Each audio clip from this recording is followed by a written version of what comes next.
सामीन हाजरीन नाजरीन अस्सलाम वालेकुम वरहमतुल्लाहि वबरकातुहू। सभी चाहने वालों को, लाइव आने वालों को और मोहब्बत रखने वालों को हमारा सलाम। नहमदु व नसल्ली अला रसूलिहिल करीम, अम्मा बाद फ़अऊज़ु बिल्लाहि मिनश शैतानिर रजीम, बिस्मिल्लाहिर रहमानिर रहीम। मुसलसल सफ़र की मसरूफियात के चलते आज के इस प्रोग्राम को भी हमने लाइव स्ट्रीमिंग के बजाय लाइव प्रीमियर रखा है, जिसमें आज के इस प्रोग्राम को मुख्तसर करते हुए हम आपकी मुलाकात करवाने जा रहे हैं शाहपुरा ज़िला भिलवाड़ा राजस्थान से सूफ़ी इमामुद्दीन शाह रज़ा की, जो कि हज़रत किबला के ख़ास मुरीदों में शुमार किए जाते हैं और हज़रत किबला के महबूब खलीफा भी हैं। आप हमारे हज़रत किबला के मुताल्लिक़ अपने तासुरात बयान करेंगे और ये बताएंगे कि एक पीर की ज़बान से निकली हुई बात अल्लाह रब्बुल इज़्ज़त किस तरह से पूरी करता है, किस तरह से अल्लाह रब्बुल इज़्ज़त वलियों की और पीरों की बात की लाज रखता है। आइए समाअत कीजिए सूफ़ी इमामुद्दीन शाह रज़ा की शाहपुरा ज़िला भिलवाड़ा राजस्थान वालों के तासुरात। अस्सलाम वालेकुम। आज हम हैं सूफ़ी इमामुद्दीन साहब शाहपुरा वाले प्रिंसिपल साहब, जो कि हमारे हज़रत किबला के ख़ास मुरीदीन में हैं और हज़रत किबला के खलीफा भी हैं। आप हमारे मियाँ के मुतालिक अपने तासुरात बयान करेंगे, समाअत कीजिएगा। अस्सलाम वालेकुम साहब। देखिए, मियाँ का तो बहुत करम है। पहली बात तो ये आपसे अर्ज कर दूं कि मियाँ ने हमें 6ठी 7वीं 8वीं के अंदर शाहपुर के अंदर पढ़ाया और वहाँ हल्का जिक्र में जाया करते थे। कुछ समय बाद हम बिल्कुल पढ़ने में करने में मियाँ भी दूसरी जगह ट्रांसफ़र हो गए, इधर उधर जाने करने में गैप पड़ गया। उसके बाद मियाँ ने हमें जूनिया में मुरीद बनाया और उस टाइम के बाद से हम काफ़ी जुड़े। अर्ज ये करना चाहता हूँ कि उनकी कुछ ऐसी बातें हैं जिनको कि अपने जहन के अंदर रखी हुई है। जहन में मतलब यह बहुत उन्होंने बहुत मतलब लोगों का काफ़ी देखिए कि फूल खिलाए, लोगों की जिंदगियां संवारी। मैं एक आध बताता हूँ मैं आपको कि एक बार क्या हुआ कि हम नमाज भी पढ़ते थे मियाँ के फरमान के हिसाब से और उसके हिसाब से हल्का जिक्र भी करते थे और करते करते ही मेरी सेवानिवृत्ति का टाइम केवल 5 साल रह गया और जिम्मेदारियां भी परिवार की या जो भी अल्लाह का करम है कि सारी जिम्मेदारियों को एक एक करके निभाया। तो मैं इसमें उलझा हुआ था, केवल 5 साल रह गए और मेरे जहन में ये बात आई कि ए मियाँ से अर्ज की, अल्लाह से दुआ की। मैंने कहा मियाँ केवल 5 साल रह गए और किराए मकान में रह रहा हूँ अब तक और एक भी कोई मकान नहीं है। तो अर्ज किया मियाँ कोई एक झोंपड़ा बनवा दो ताकि लोग अंगुली नहीं उठाए कि भाई देखो प्रिंसिपल कैडर में रह गया, अरे जिंदगी भर ये किराए मकान में रहा। तो उनका कर्म कुछ समय बाद में ऐसा हुआ, मियाँ से अर्ज भी किया, वर्बली भी आए थे एक बार जो उन्होंने कहा साहब तो आप ऐसा करिए कि SDFC से लोन ले लीजिए। लोन लेने की बात मैंने कहा मियाँ के वैसे बैंक से भी जल्दी मिल जाता है, लेकिन मियाँ का फरमान था, उनके आज्ञा का पालन करना था। 1.5 साल लग गया उस फाइल को तैयार करने में। लोन मिला तो 5 साल के करीब ही रह गया था मेरा, तो लोन बहुत कम सैंक्शन हुआ और मकान के लिए केवल 2 लाख ही हुए। खैर जैसा भी तो उसकी पहली किस्त फाइल कंप्लीट करवा कर उनकी पहली किस्त मतलब 60,000 रुपये लगे। मेरे जहन में ये था भाई एक दूसरी किस्त और मिल जाए तो उसके बाद, क्योंकि छत नाप दिया था तो छत नाप तो एक साथ उठाना पड़ता है, तो दूसरी किस्त मिल जाए। तो यहाँ भिलवाड़ा के अंदर नूरबाग में मियाँ का प्रोग्राम था, वहाँ हम सब शामिल हुए। तो मैं तो इधर उधर था, लेकिन मिसेज ने ये बात मियाँ से कहा कि साहब मकान का क्या हो रहा, मकान का तो भाई लोन तो सैंक्शन हो गया, बताया प्रिंसिपल साहब कह रहे थे। तो साहब एक किस्त हुआ 60,000 हो, तो अच्छा बुला उनको, मेरे को बुला के भाई लोन सैंक्शन हो गया, कितना हुआ जो साहब अभी तो एक किस्त आई, तो ठीक है उसको स्टार्ट करो। मैंने कहा मियाँ उससे क्या होगा, छत नाप देते हैं और सारा एक साथ पैसा चाहिए। तो अरे भाई जैसे जेब में जो पैसा आ गया अल्लाह ने दे दिया, पहले उसको खर्च करो ना, जेब खाली करोगे तब जाकर के भरी जाएगी ना। तो मैंने मियाँ के मुंह लगे हुए थे हम, तो मैंने कहा साहब आपको तो शुरू करवा दूं, जो हाँ बिल्कुल करवा दो। मैंने कहा मेरा काम बंद नहीं होना चाहिए, हाँ बिल्कुल नहीं होगा, मेरे को करवा दूं, यहाँ करवा दो। एक अटैची ली, एक कॉपी और डायरी रखी, पेन रखा और जो पैसे आए जो उसमें रख दिया, काम शुरू करवाया। काम शुरू करवाने में शुरू से आखिर तक न मालूम कहाँ से पैसा कैसे आया, अल्लाह ही जाने, कौन बसर है। बिल्कुल सारा काम होता रहा और लास्ट में हमारे घर वाली ने ये कहा कि साहब ये भीलवाड़ा से इधर उधर आते जाते हैं तो कम से कम मुसाफिर स्टैंड पर रहते हैं, गाड़ी रुकती है और उनके कदम एक बार यहाँ पड़ जाए तो हमारा काम आसान हो जाए। मैंने 2-3 बार ट्राई की, लेकिन मैंने कहा नहीं काम होने जाने दो, नहीं काम हो जाने दो, और काम हो गया। तब जा करके फिर मैंने अर्ज किया, मैंने कहा साहब पैसा ज़्यादा लग गया। तो घर वाले सब परेशान हो रहे थे, तो करीब 1.25 लाख रुपये ज़्यादा लग गया उस टाइम में। ये करीब 2003-4 की बात है ये। तो परेशान हो गए, तो उन्होंने कहा आपको इतना अच्छा बनाने की कहाँ जरूरत पड़ गई, ये करके बच्चों ने कहा। तो एक हमारी छोटी वाली बच्ची ने कहा आप क्यों परेशान हो रहे, मियाँ से बात कर लो। मियाँ से बात की तो मियाँ फटाक से एक बार में फ़ोन उठा लिया। फ़ोन उठाया तो उन्होंने कहा मेरा अरे भाई मकान की क्या स्थिति। मैंने कहा साहब मकान बिल्कुल कंप्लीट हालत में, फिनिशिंग टच हो रहा है। तो मैंने कहा मियाँ पैसा तो बहुत ज़्यादा लग गया, कितना लगा। मैंने कहा इतना लगा, करीब 1.25 लाख रुपये बात हो गई। तो कोई बात नहीं, अल्लाह चुकाएगा। मैंने कहा मेरी एक इच्छा और है जो हाँ क्या। मैंने कहा आप 5-7 साल से लोगों का खा रहे कर रहे हैं, उनको कम से कम एक बार इस नाम से खाना कर लें तो हाँ कर लो। मैंने कहा पैसे माते हो जाए तो कोई बात नहीं और चुकाएंगे। तो मैंने उनसे अर्ज़ किया, मैंने कहा साहब आप 15 तारीख पर आ जाएं, थोड़ा दे दिया कर दिया। यानी 25 दिसंबर से 31 दिसंबर तक सर्दी की छुट्टियाँ होती है। तो उस टाइम में कहा, मैंने कहा साहब आप 31 दिसंबर का, अरे भाई 31 दिसंबर नहीं, आप तो 25 दिसंबर रखो, 25 दिसंबर। तो मैंने कहा जो हुक्म साहब कर लिया। तो मैंने 25 तारीख मान करके 2 दिन बात नहीं की तो मैंने कहा अरे भाई कौन सी तारीख। मैंने कहा आपने कहा था ना 25 दिसंबर, अरे आपने तो बात ही नहीं की। तो बड़ा शर्मिंदा होना पड़ता, मेरे कोई भी बहाना लेकर। मैंने कहा मियाँ इस तरह से नहीं किया, वो नहीं किया। इतना मतलब एक तरह से वो करते थे और मियाँ आराम से टाइम पर आ गए, और वो पैसा भी न मालूम कैसे चुक गया पता ही नहीं चला। तो मियाँ का बड़ा करम रहा, बड़े रहमदिल थे और बड़े रोशन जमीर थे। गम सभी राह तो तस्कीन में ढल जाते हैं, गम सभी राह तो तस्कीन में ढल जाते हैं, जब करम होता है हालात बदल जाते हैं, जब करम होता है हालात बदल जाते हैं।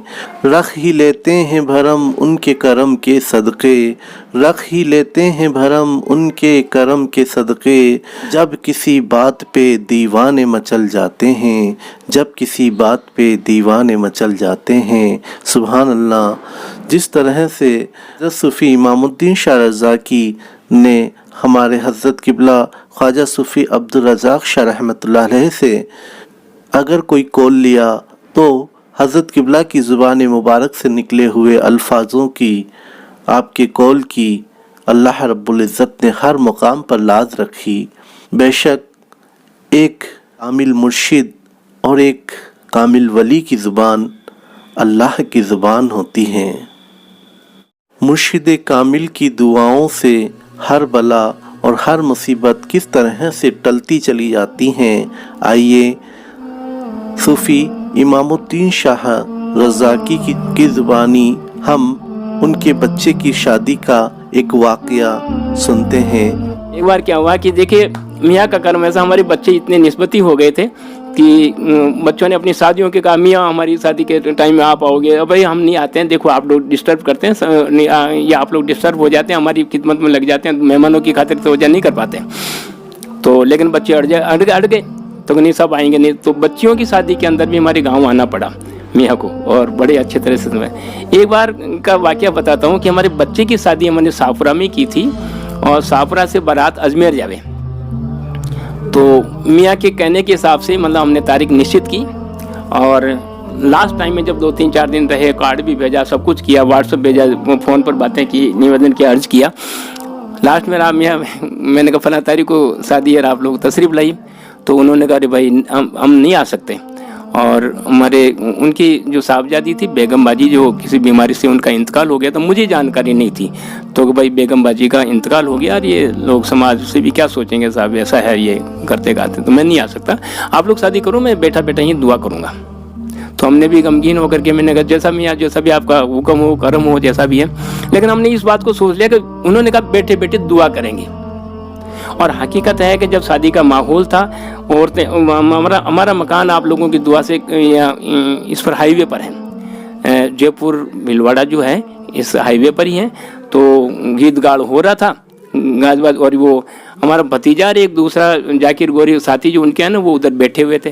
तो पहले हमारे भतीजे की बच्ची जो भाग करके वहाँ गई, भाग करके गई। उसमें तो कोई ट्रैफिक नहीं था, कोई वाहन नहीं आया, लेकिन जाकिर गोरी का जो बच्चा भाग करके उसको देख करके गया ना, तो पीछे से जीप आई तो उसको खूब ब्रेक लगाए, लेकिन स्पीड कंट्रोल नहीं हुई और बच्चे को टक्कर लगी, तो काफ़ी 5-7 फीट तक दूर उछल के गिरा।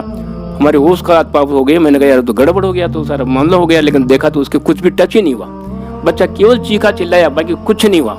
मैंने अपने मन ही में सोचा, मैंने कहा मियाँ का करम है। इसके बाद जब बारात की बिंदोरी निकल रही थी तो हमारे घर से सबने मना किया, भाई ये डंडे वडे मत खेलना, आरा मशीन से मत लेना, लेकिन वो माने नहीं और आरा मशीन से ये डंडोले लेकर के और वो खेलने लगे, डंडिया नाच खेलने लगे। तो खेलते खेलते एक बच्चे के द्वारा, हमारा एक नवासा था, उसके हाथ से हमारे भांजे के आँख में लग गई। आँख में लगते वो तो आँखों में गया, आँख फूट गई, कोटा काम हो गया, तो बहुत बड़ा मुश्किल हो गया। लेकिन थोड़ी दवा ववा डाली, 2-5 दिन में ठीक हो गया। देखो मियाँ का कर्म रहा। आगे देखिए, जब हमारी बारात जब आगे जाती है तो रिश्तेदार जो हमारे थे उन्होंने विजयनगर के अंदर नाश्ता वास्ता दिया। वहाँ गाड़ी आ रही, तो एक अल्टो गाड़ी थी हमारे रिश्तेदार की, तो उसने किसी को ठोक दी, उसके हाथ पैर फूल गए। दूसरा जाकर के गाड़ी को लेकर के उधर करके वो ठिकाने पहुँचा दे, वो कुछ नहीं हुआ। आगे देखिए, बारात जब या अजमेर गई धोलाबाटा में, तो वहाँ पूरा बारात का सारा खाना दाना सब हो गया। जब विदाई हो रही थी तो 2 बसें थी, उसमें सामान भी ऊपर रखा और आदमी भी ऊपर बैठ गए। तो जो ही थोड़ी गाड़ी स्टार्ट हुई तो बड़ी हाईवे का वो वायर आपस में टकराए तो आदमियों के भी वायर लगा, लेकिन वायर टकरा कर बड़ा बोट हो गया सारा, और पूरे मोहल्ले की लाइट बंद हो गई। लेकिन किसी भी आदमी के, किसी भी मतलब बाराती के कोई टच भी नहीं हुआ, कोई दिक्कत ही नहीं आई। उन्होंने भी वहाँ उनका कर्म रहा। आगे देखिए, बारात जो से करकुरा करके हुई और यहाँ इधर गुलाबरा विजयनगर आ गई, तो पानी ख़त्म हो गया। तो हम मतलब एक तो हमारे रशीद भाई बागवान थे, उनकी गाड़ी में थे, कार में, तो वहाँ पानी वानी पिए। तो दूल्हे की कार निकली, तो उन्होंने दूल्हे ने कहा कि पापा हम चले। मैंने कहा चलो आप धीरे धीरे चलो, दूसरी गाड़ी आ जाएगी, हम लोग साथ में आ जाएंगे। थोड़ा बाद में ख्याल है, मैंने कहा बहुत गलती कर दी। मैंने रशीद साहब से, मैंने कहा रशीद साहब ये तो बच्चों को ये कह दिया कि आप तो चलो, जबकि आगे मतलब शराब पी करके ये बादों की कोटड़ी में लगे बोड़ा बावरियान में ये लोग रहते करते, तो खोटा कम हो जाएगा। तो फटाक से फ़ोन किया, भाई अन्नू कहाँ हो तुम? कहा साहब मैं तो यहाँ ये हुडा हायर सेकेंडरी स्कूल के सामने। मैंने कहा वहीं रुक जाओ, और वो फटाक से रुक गया। रुक करके वो बात कंट्रोल हो गई। 5-6 जगह मियाँ ने बैठे बैठे कि मैं यहीं दुआ करेंगे, 5-6 जगह बचाया। उनका बहुत कर्म था, रोशन जमीर थे। बड़ी से बड़ी बला भी बड़ी से बड़ी बलाई भी मतलब आराम से सब निकल गई। 5-5, 6-6, बड़ा ताजुब होता है। इस तरह से बहुत ही मतलब उनका मियाँ का कर्म रहा। उनकी दुआओं से सब चाहने वालों का भरम है, उनकी दुआओं से सब चाहने वालों का भरम है। वो है सलामत तो किस बात का गम है, वो है सलामत तो किस बात का गम है। हर बला हर मुसीबत बेबस है उसके आगे, हर बला हर मुसीबत बेबस है उसके आगे। जिस पर पीरे कामिल की निगाहें करम हैं, जिस पर पीरे कामिल की निगाहें करम हैं। सुभान अल्लाह। मुर्शिद कामिल किस तरह से दीन और दुनिया में अपने मुरीद की रहनुमाई फरमाता है, आइए समाअत कीजिए सूफ़ी इमामुद्दीन शाह रज़ा की शाहपुरा ज़िला भिलवाड़ा वालों के हज़रत क़िबला ख्वाजा सूफ़ी अब्दुल रज़ाक शाह रहमतुल्लाह अलैह के मुताल्लिक़ तासुरात। मैंने एक बार मियाँ से ये बात कही थी कि मियाँ, सेवानिवृत्ति पर जो पैसा मिलता है उसका क्या करना चाहिए? तो 5 मिनट तक मियाँ ने सोचे और सोच करके बताया, भाई ऐसा करना, सोना तो मत खरीदना, भाई कौन रखवाली करेगा, और पोस्ट ऑफिस और बैंक में मत डालना। आप तो ऐसा करना कि या तो टाइटल क्लियर हो तो बना बनाया मकान ले लेना। तब तक मेरे दिमाग में मैंने कहा तीनों बातें इकट्ठे। आगे कहा कि अगर नहीं हो तो फिर खाली प्लॉट ले लेना। प्लॉट की कहते मेरे मन में सीधा राइट का निशान लगा दिया। मैंने कहा अपने को तो ये करना है। तो मैंने कहा ठीक है साहब, मियाँ का हुक्म जैसा होगा भाई ये कर लेना। तो मेरे जहन में आ गया। पहले तो उन्होंने कहा पहले हिसाब लगाना कितना मिलेगा, किसमें कितना कितना खर्च करना है, और पैसे का सदुपयोग हो, और उसके बाद जो बचता है ना वो उसका इन्वेस्टमेंट करना। मैंने कहा ठीक सर। बस मियाँ आराम से ये बात कह गए, चले गए, प्रोग्राम ख़त्म हो गया। और 15 दिन भी नहीं हुए, मियाँ का कर्म ऐसा हुआ। मैंने मेरे एक मामा जी के लड़के थे, तो छोटू मामा, तो उनको कहा यार छोटू थोड़ा देखना कोई प्लॉट वोट देने वाले हों तो। तो मियाँ का कर्म ऐसा हुआ कि 15 दिन के अंदर ही वो ऐसी व्यवस्था बैठ गई और वो प्लॉट देने वाले को ले आए। देवी भाई कार था, उनसे पूछा, मैंने कहा कितने प्लॉट है? कि भाई हमारे 6-7 प्लॉट है। मैंने कहा सभी दे दो।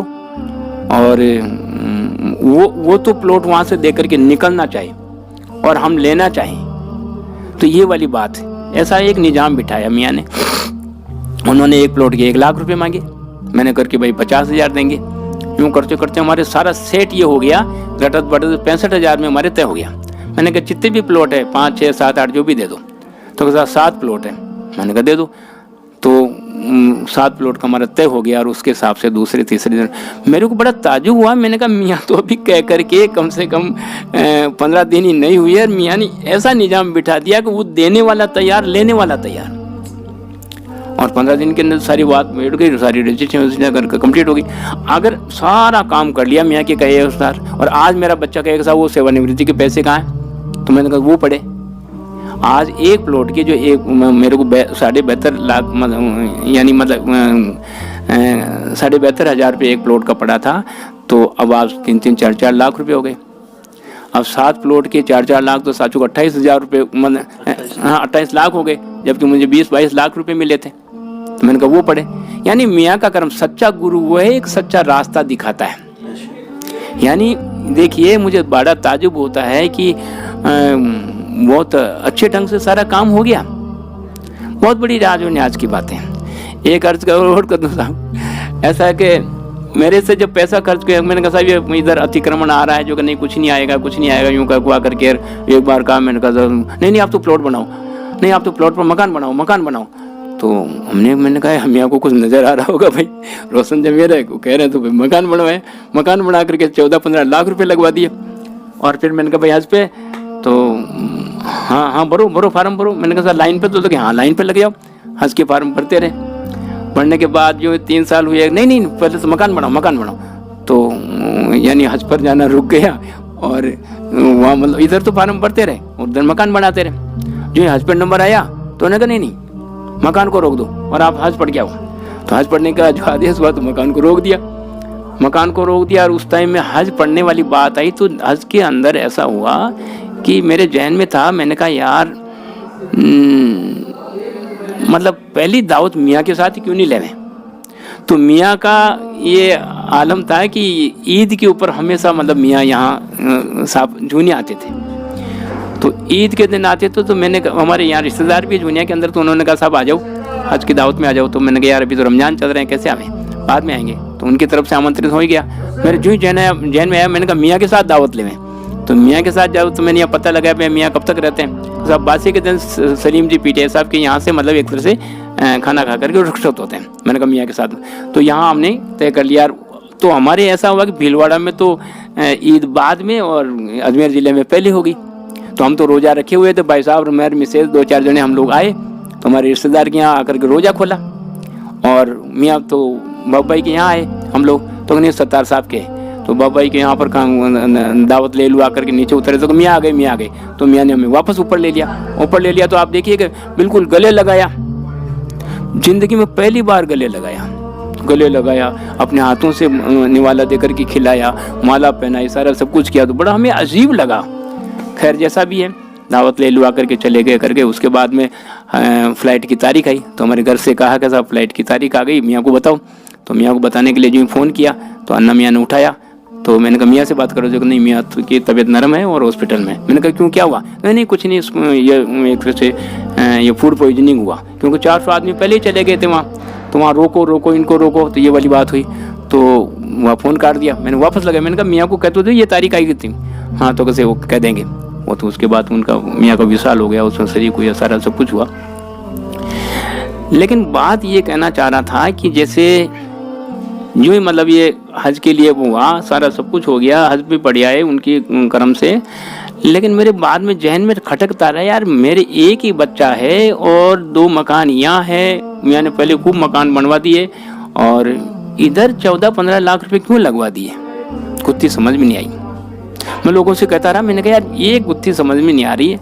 मियाँ ने मेरे से उस मकान के ऊपर जब बच्चा एक ही है तो ये मेरे 14-15 लाख रुपए क्यों लगवा दिए। आधे से ज़्यादा काम यानी प्लास्टर तक हो गया था, अंदर किवाड़ फाचरे इधर उधर फिनिशिंग टच बाकी था। बाद में जो ही बच्चा इधर उदयपुर से इधर आया, इधर अपॉइंटमेंट हो गया, कर गया, 8-9 महीने तक परेशान हो गए। तब मेरे को पता चला, अरे मेरे मियाँ को मेरे को पहले पता था मेरा मुरीद मेरा खलीफा परेशान नहीं हो जाए, इसलिए आधे से अधिक पैसा वहीं लगा दिया और बना दिया।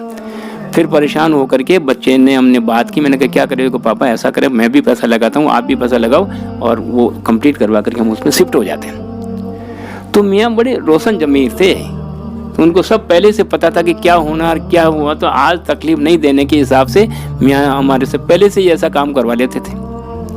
तो मियाँ की कई मिसालें हैं, कई ऐसी बातें हैं जो यहाँ इतना कह नहीं सकते। बकौले नूर साहब बीकानेरी, मुर्शिद के गुण गाए भारी, दीन और दुनिया दोनों सवारी।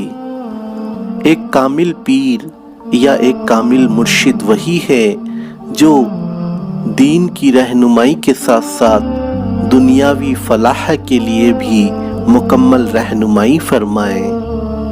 हज़रत सूफ़ी इमामुद्दीन शाह रज़ा की शाहपुरा जिला भिलवाड़ा राजस्थान के रहने वालों की ज़ुबानी अल्लाह वालों की एक आलीशान सिफ्त किसी का दिल न तोड़ना, इसके मुताल्लिक आपके तासुरात समाअत कीजिए। एक बार क्या हुआ कि मेरी सेवानिवृत्ति थी। सेवानिवृत्ति 31 मई 2010 को थी। मेरी इच्छा हुई कि मियाँ आप सेवानिवृत्ति पर आ जाएं, 31 मई 2010 को है। तो उन्होंने कहा भाई 31 को कैसे आ सकते हैं, जमाल साहब बाबा का उर्स है यहाँ दौसा में। मैंने साहब 1 जून को आ जाओ। अरे भाई 1 को भी है। मैंने साहब 2 जून को आ जाओ। हम मुँह लगे हुए थे, तो मियाँ को 2 जून को आ जाओ। तो नहीं आप तो 3 जून को रखो, 3 जून को आऊँगा। वहाँ ठीक है साहब, फ़ोन काट दिया, बात हो गई। 2-3 दिन बात नहीं की। अरे भाई कौन सी तारीख, मैंने कहा साहब आपने कहा था ना 3 जून रखो। अरे आपने बात ही नहीं की। फिर वापस वही बात, फिर लज्जत होना पड़ा। मियाँ का कर्म ऐसा हुआ कि मियाँ 2 तारीख को आ गए, 2 जून को आ गए और 12-1 बजे बैठ गए, मुँह लगे हुए। तो मैंने कहा मियाँ आपको 2 तारीख को आना था तो आपने 3 तारीख क्यों रखवाई। तो अरे भाई आप समझते नहीं हो। अरे भाई हम गाड़ी पे चलते हैं, गाड़ी अगर ब्रेक डाउन हो गई तो आपसे वादा तोड़े। और अगर कोई मोहब्बत वाले मिल गए कि चाय पानी पी करके जाओ या खाना खा करके जाओ, तो क्या उनका दिल तोड़े। तो मुझे बाद में पता चला कि वास्तव में एक जगह लिखा था कि ए अल्लाह से अर्ज की कि ए अल्लाह मैंने जीवन में कुछ नहीं किया, तेरे बंदों से मोहब्बत की है। तो वो बात ख्याल आती है कि किसी का मतलब एक तरह से वादा तोड़ना, दिल तोड़ना। क्योंकि एक सल्लल्लाहु अलैहि वसल्लम ने सहाबियों से कहा कि ए सहाबियों सुनो, तो कि जो 2 दिलों को जोड़ता है वो बिना हिसाब किताब किए जन्नत में जाएगा। ये कह करके हुजूर रुक गए। साहबियों ने पूछा साहब 2 दिलों को जो तोड़ता है, वो कि जो 2 दिलों को तोड़ता है वो बिना हिसाब किताब के 2 जग में जाएगा। तो मैंने बिल्कुल सिलसिले से मियाँ से ये सीखा कि भाई किसी का दिल नहीं तोड़े, चाहे कुछ भी हो जाए, लेकिन दिल नहीं तोड़े। और इसी के मुतालिक एक बार क्या है कि हमारे मियाँ ने जो एडिशनल डायरेक्टर रहे थे, जॉइंट डायरेक्टर और डिप्टी डायरेक्टर, सारे डीओ यानी जिला शिक्षा अधिकारी सबकी मीटिंग थी। और उसमें ये बात कही जो हमने सुनी है लोगों के मुंह से। लोगों ने, मियाँ ने सारी भरी महफिल के अंदर उसमें कहा कि ये लोगों सुनो, सुनो, हिंदुस्तान में जितने भी मतलब मंदिर हैं ढा दो। तो लोगों में कहा यार ये क्या बात हो रही। दूसरी बार कहा कि हाँ जितने भी मंदिर नेस्तानबूद कर दो। तो क्या अरे मियाँ जी कैसे क्या बोल रहे हैं। फिर आगे तीसरी बार में कहा कि इस हिंदुस्तान में जितनी भी मस्जिदें आप नेस्तानबूद कर दो। दूसरी बार कहा ढा दो। तो यार ये सी क्या बात है। लेकिन फिर आगे 5वीं लाइन बोलते हैं कि लेकिन किसी का दिल ना तोड़ो, क्योंकि उसी दिल के अंदर ईश्वर और अल्लाह वास करते हैं। तब जाकर के तालियां लगने लगी। अब आप देखिए कितनी मतलब गहरी सोच थी, कितनी अच्छी नसीहत थी, सबको देने वाली। आम खास सब भरे हुए थे, लेकिन बिल्कुल भी इनको कोई खौफ नहीं था, दहशत नहीं थी किसी से, केवल अल्लाह का खौफ था और अल्लाह की बातें करते थे। दिलों से दिलों को जोड़ना उनकी आदत होती है, दिलों से दिलों को जोड़ना उनकी आदत होती है। उनका ये अमल भी एक इबादत होती है, उनका ये अमल भी एक इबादत होती है। दिल तोड़ते नहीं इसको समझकर खुदा का घर, दिल तोड़ते नहीं इसको समझकर खुदा का घर। जिसको खुदा से सच्ची मोहब्बत होती है, जिसको खुदा से सच्ची मोहब्बत होती है।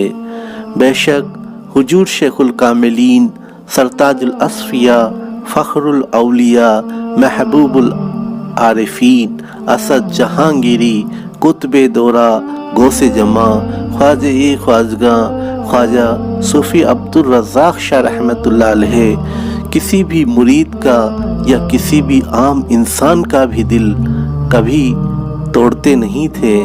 यही एक सच्चे वली, एक सच्चे पीर और एक कामिल मुर्शिद की पहचान होती है।